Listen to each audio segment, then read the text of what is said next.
Hi, everybody. Good afternoon on this Tuesday. It's a beautiful day. Hope you're doing well today. I'm going to read a scripture from 1 John chapter 3, verses 1 through 3. This is one of the lectionary readings for this coming Sunday.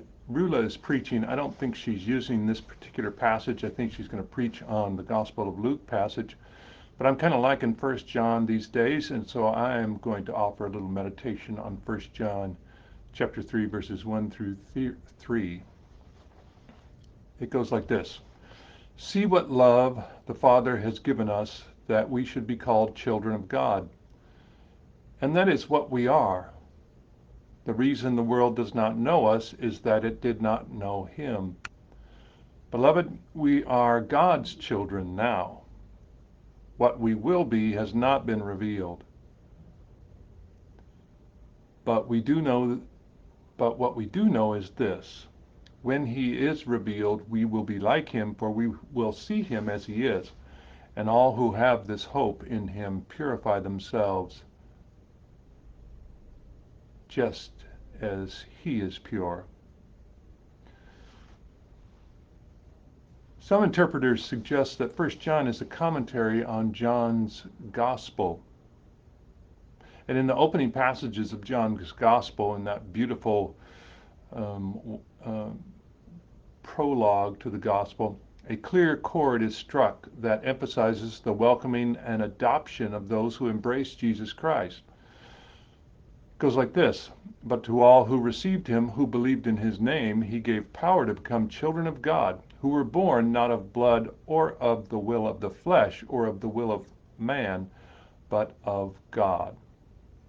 And so the writer of 1 John is expanding on this theme of God's love that embraces, that transforms, and that makes us God's own children.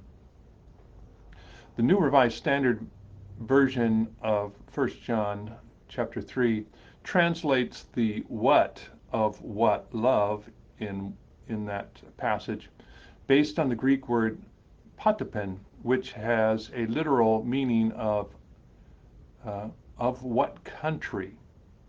And so where 1 John we read, see what love the Father has given us, it connotes an astounding emotion.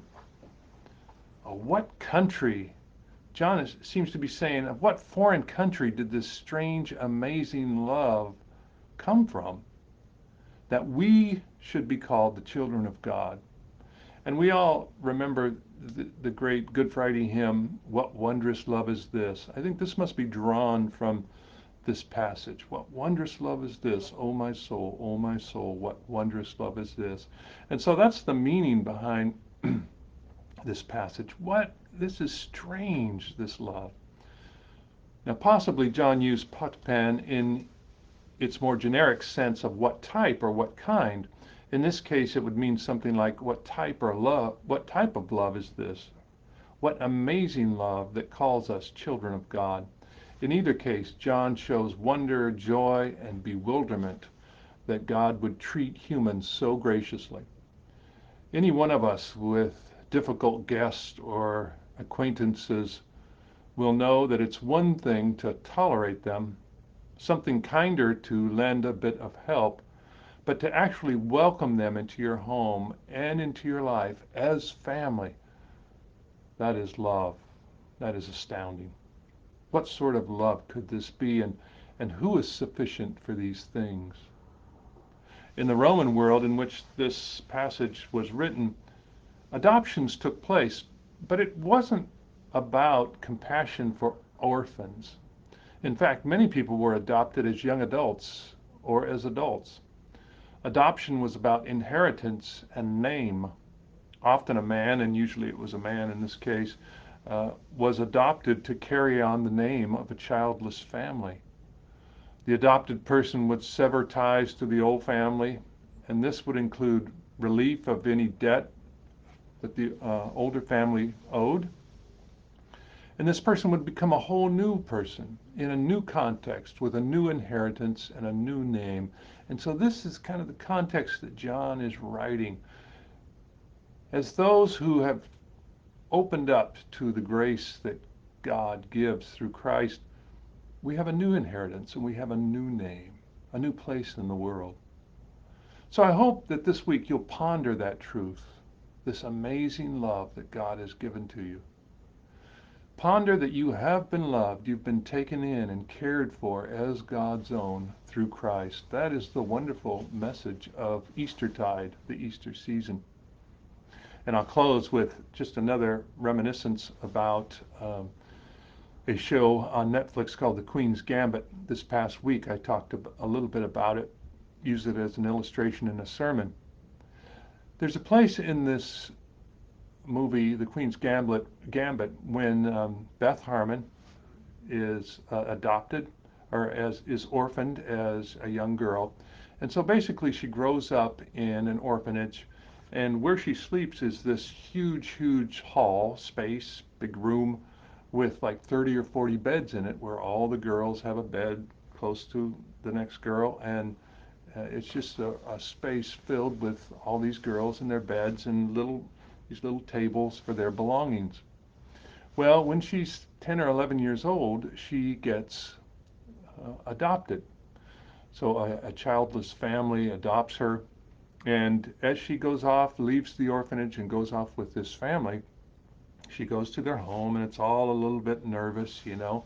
Everyone's a little bit nervous about how this is going to work out.